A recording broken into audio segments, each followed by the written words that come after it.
Okay. All right, everybody. So it is 1 p.m. Eastern, which is when we're going to start the webinar today. Thanks, everybody, for joining, and welcome to another Gimmal education session. My name is Marcia Shields, and I'm from our customer success team. As you know, our goal for these sessions really is to help you address business challenges and demonstrate how your Gimmal software can be a solution. The goal is to also aim to enhance your expertise so you can best leverage your Gimmal software. As you can see, we're recording this session and it will be shared after the event, so be on the lookout for that. Jeff Tuish is with me today. He will be your subject matter expert, and Jeff will be walking through our Gimmal Discover product. Jeff's going to be reviewing how to secure your data with Gimmal Discover's automated data classification. We'll do about 15 to 20 minutes for the product walkthrough, and then we'll follow that up with 10 minutes for your questions. Please post any questions either in the bottom or top of your Zoom bar in the Q&A area if you have questions, and we'll be happy to get those answered after Jeff's demonstration. Jeff, I think that's all I have, so I'm going to hand the reins over to you. All right, thanks, Marcia. Yeah. All right, everybody, as Marcia said, we're going to be talking about classification today. So I want to give you some insight first. With Gimmal Discover, you're going to see here on this slide the different data sources to which Discover can connect. So highlight some of these on here, a lot of the Microsoft ones, of course, but outside of Microsoft, we have Box, Gmail, Google Drive, so Google Workspace, and also into endpoints. You'll see that Mac and Windows. So those are laptops, desktops. So we can even connect to those and perform any work looking at files on hard drives, what have you. So that's just give you some insight as to this. We're actually going to be doing a lot of our discussion today on Office 365 Mailbox, but I want to talk about the labels and some of our decisions that we can make, both generically and specific to 365 Mail. So first off, the labels inside of Discover are fully customizable. You can have as many or as few as you want. We have a client that only has 4, things like privileged and public, and they have 2 other ones. Sensitive, I believe, is one of theirs. Or if you want, you can go through and make a series of these, and you would simply create those inside of Gimmal Discover. And then when you are doing your criteria in what we call our workflow, then you would then assign, based upon the criteria that you've decided, you could then decide what label should be assigned to the data. So the labels are actually stored in the alternate data stream. So what that means is that the labels are not exposed to the UI. So if somebody went into their mail and Discover had applied a label to a message, the user would not be able to see it. Same is true for file shares. If you went and opened up File Explorer, you would not be able to see the label. That label is assigned in a place that we can programmatic reference, but it can't be changed by the user. We do recommend having less than 100 labels. Talking to somebody the other day, they're talking about maybe 80 labels or so. Once again, keep it as many as few as you like, but it'd be nice to keep it under 100 just to make it a little bit easier to administer. You can mirror your record classification. So if you're using Gimmal Records and you want to be able to use the record classes that you have defined in those could be your labels inside of Discover. Because remember, there's actually some synergy between Gimmal Discover and Gimmal Records. Gimmal Discover can look at content, which is one of our decision points. So we can look at content within files and emails, and then Gimmal Records can then use the label that was applied by Discover in the classification rules, legal hold rules, what have you. So there is some synergy between that the labels that Discover assigns can then be referenced by Gimmal Records. So you'll see the last bullet here for labels. They can be generic or specific. So once again, it's your call. We don't tell you how to do things. There is no right or wrong way. Just giving you some ideas of how you can name your labels. So the decision targets. For every data source that we do, you have the ability to look at content. That could be keywords. That could be search expressions with ands and ors and proximities and parentheses, nots and includes, excludes, wildcards. I think those are all the operators. So you have a lot of different ways of slicing and dicing that content to be able to have that match what you're looking for and be able to interrogate that content very well. And then we have the metadata. And the metadata is going to vary by data source. So the metadata for Windows file paths are much different than the metadata for Office 365 Mailbox. And you'll be seeing that as we go. But there are some that are in common. The age. We have various ages. Now the different data sources have different ages that you can reference, like a file would have creation, modification, and last access date. While in 365, you would have look at even the meeting dates. So once again, the dates and the ages are going to be unique by data source, but they're available for every data source. The name would be something like the file name or the subject, and then lastly, the size. So all of those are at your disposal to use. But if we dive specifically into 365 mailbox, I broke these out into different types of decisions. So first we have the binary decisions. So basically true or false. Is the message encrypted? Is it a recurring meeting? Has it been read or unread? And the operators, as you see, there are true or false. So pretty much basic operators we have for that. For the dates, and you do have different dates here, and you'll see the 7 different dates. You have the creation, modification, receive, sent, completed, due, and end. All of those can be interrogated for values, and you'll see those 4 operators below there. Then we get into the numerics. So once again, this comes back to the age again. So saying how old something is. And when you're checking for age on any type of data item, you can go anywhere from seconds to years. So you get to specify the units as well. So things like in a message, the number of attachments within it. Once again, its size. And these are the operators that you can use. We also can get into any selection base. So we can retrieve the archive and retention policies out of 365 and then have those available to you in Discover so that you can pull them from a drop-down list and be able to select the one you want. So instead of free-forming the value in, you would select from the existing list. And then we get into the largest one, which are textual. So we have the categories, because users can assign categories on messages. The message class, which is determined by Microsoft, as well as the type down at the bottom. And the type would be things like it's a message versus a journal entry versus a contact or an anniversary, what have you. The content, obviously, we can text all that out. Follow-up flags, the importance. So if you wanted to look at high, medium, or low importance, you could do that. All the different addressees, recipients, and sender can all be interrogated for values. Once again, keep in mind, you can use wildcards. So if you wanted to use domain names for this, you could. Sensitivity is also an option in here that Microsoft offers. And then the subject line, of course, as well. So all of these things can be used, but not just individually. You can stack these decisions. So we could say, okay, first off, I want to make sure the message is older than a year by the receive date. And then I could say, well, I also want to check what folder it's in.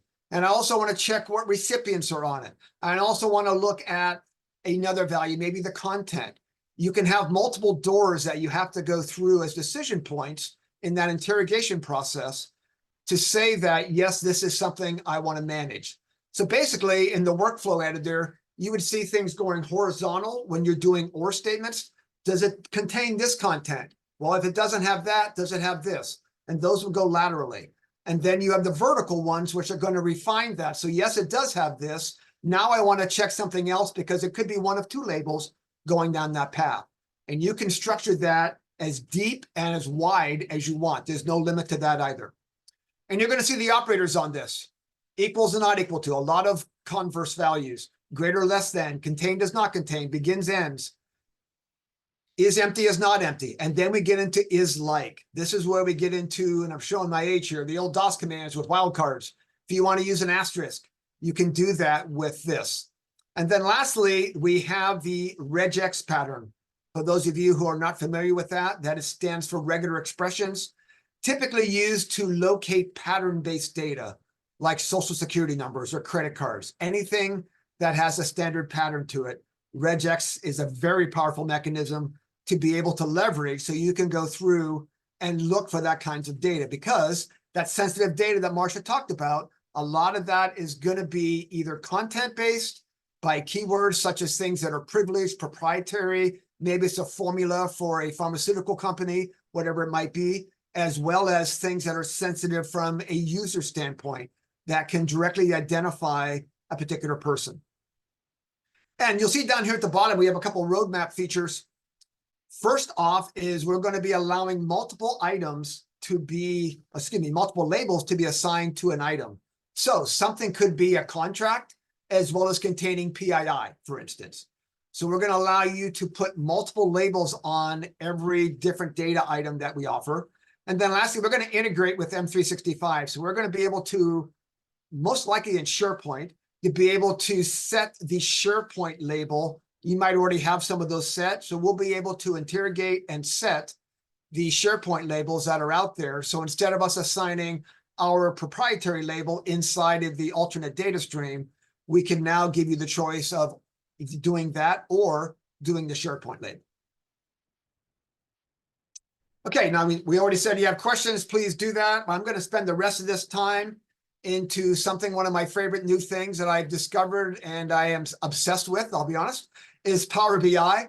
And what it does for you, it gives you a lot of analytical potency inside of your data. So inside of Gimmal Discover, for instance, we could produce a report in data governance and say, these are all the labels that are assigned to different items. So if you could use the classification module inside of Discover, that only assigns the label. The data governance module can then go out and show you the labels that have been assigned and break it down by summary, by label. You can summarize all that.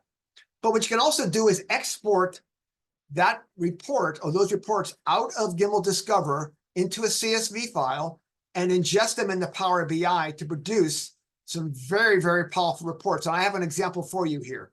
Now, just give you some insight. Also on the roadmap is the ability to go directly using the OData feed into Gimmal Discover. That's not available yet. It is available for you folks who have Gimmal records, but for Gimmal Discover, it's not there, but we're working on it. But this could be your interim solution for that until we have that direct feed from OData with Discover. So with that said, I'm going to jump into a little something I made here. And this is going out, and I went out and analyzed 20 different mailboxes. And you're going to notice the statistics on the left are representing some overall stats for the mailbox information. So total for those 20 mailboxes, there's roughly 2 million messages. And we break them down to how many are in system folders, like inbox, sent items, deleted items, anything that comes stock with Outlook. And then how many are in personal folders, folders that a user has made specifically. So we're able to break those down and tell those apart. Then the processing stats there below that is basically saying how many messages were we classifying based upon you'll see those labels on the bottom matrix there on this slide. Those are the 10 different labels that I produced to be able to assign to the data. So what you're going to notice first is not every message has a label. You don't have to do that. Some clients are. Some clients will label everything there is out there. Other ones are only going to cater to the exception and maybe go after the sensitive data like you're seeing here. So once again, there is no right or wrong way for doing that. It's totally your call. And then lastly, I'm just breaking down on the left-hand side here, folders versus senders versus types. So where did we find the particular data? So what is a message? Was it a calendar entry? Was it a draft or any of the others that aggregate up into other? And then was the sender internal or external? And once again, personal or system folder. So you're going to see over here on the right-hand side that in this bar chart, Social Security numbers had the highest amount of hits as far as looking for that sensitive data and just going across these. And then down here, bringing up a matrix that once again slices and dices this data to allow you to see the breakdown per label to get an idea of where that message was found and what type of message it was. If I go to the mailboxes, what this is showing me is actually the mailbox statistics. So these have nothing to do with classification. I just threw this in to show it could be done as well. And what we're saying is for Barbara Wilson, she has 84,000 plus messages in her mailbox. And this is just some basic information around that. So just gives you some nice insight. We can always grab this stuff out of Gimmal Discover. So I thought, why not make it one of the reports inside of here, just to give you some idea of what we did. And then this matrix is actually showing me the messages that were labeled and how many of each and where they were. So once again, taking that same thing from the previous slide, but now only going for the classified messages, because once again, we only did about 1/6 of those, if I recall, as far as classifying them. Because you're going to have a lot of messages that are personal or are any picnics from the company picnic, whatever it might be, anything like that. So that kind of data, you probably aren't going to label, but once again, some people are because they want everything to be labeled. And then this is my favorite one here. So what this does is this is called a slicer inside of Power BI. And what I have here is I have the folder names, and you're going to notice I collectively called the personal ones personal. And then I have all of my classification labels that I've assigned. So what I can do on this is I can go out and say, I want to look at both inbox and sent, and I want to find all invoice and contract. And what you're going to notice is these numbers are going to change as I select additional things. So I can make any permutation of these that I want to be able to assign or look at these values just to get an indication of where am I finding most of my data based upon this. Now, once again, this is all from a report out of Discover. So we're able to take all this data and use that within these tables and then produce all these kinds of reports. So that's what I wanted to show you regarding that. I'm going to go ahead and get back to where we were. And this is, Marcia, do you want to speak to these before we jump into the Q&A?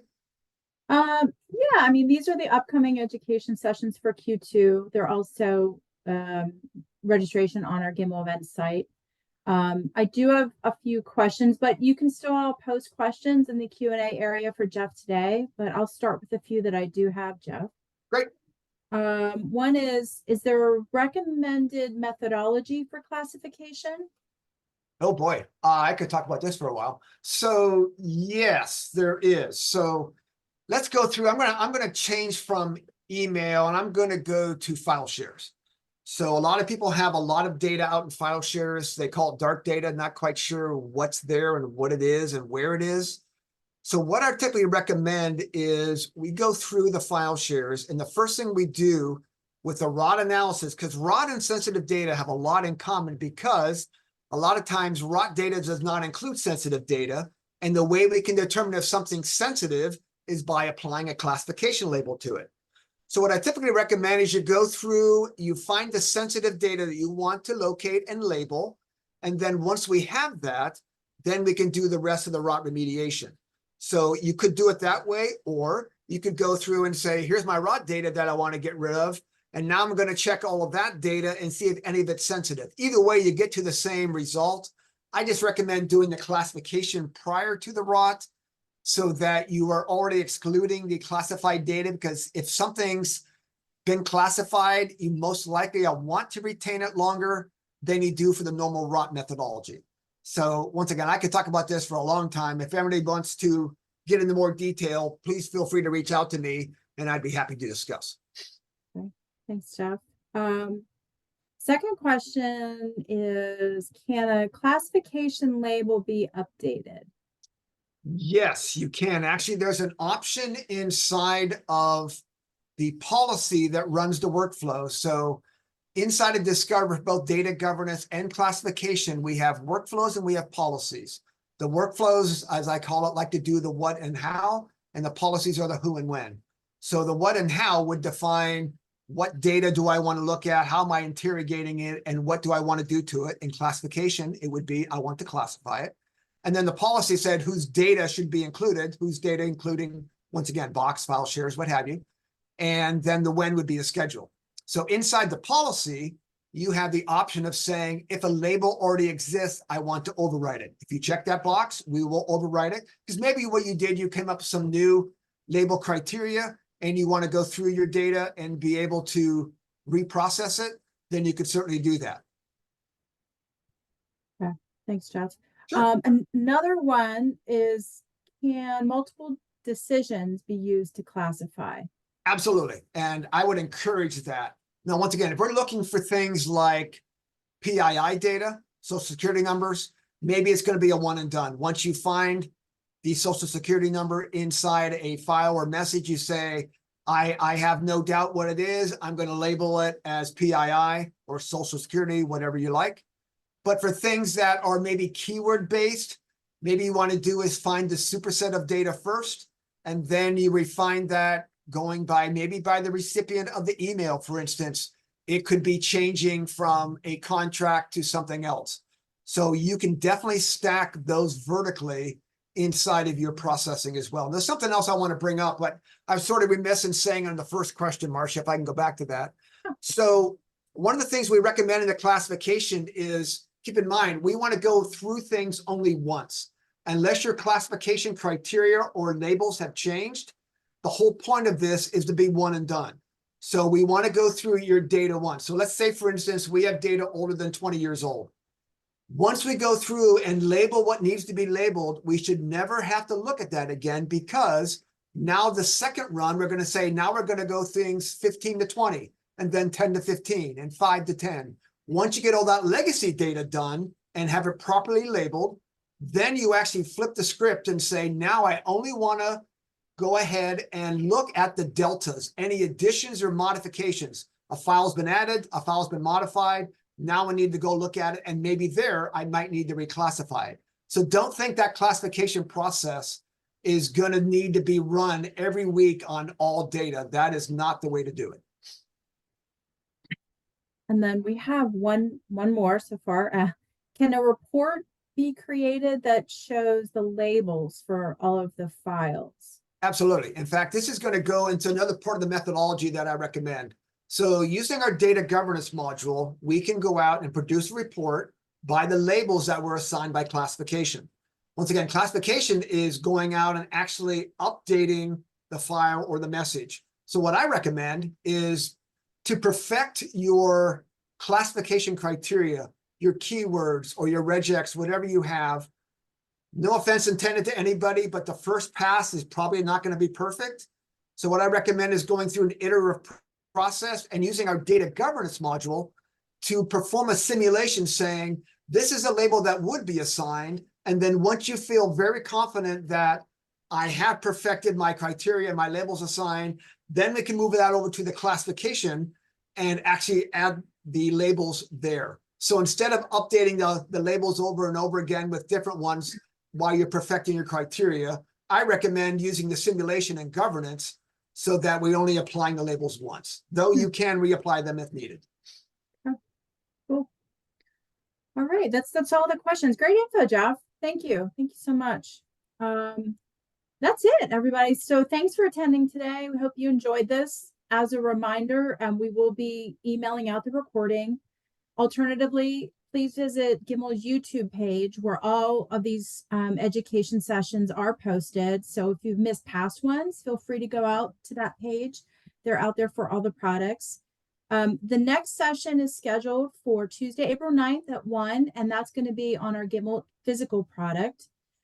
If you have any ideas for future education sessions that you'd like us to consider, please do send those to me or to success@gimmal.com. We're always looking for ideas to make your experience better. So if you have anything, don't be shy. Please send those our way. But that's it. Thank you, everybody. Have a great day. Appreciate you joining us. Thank you, everyone. Take care.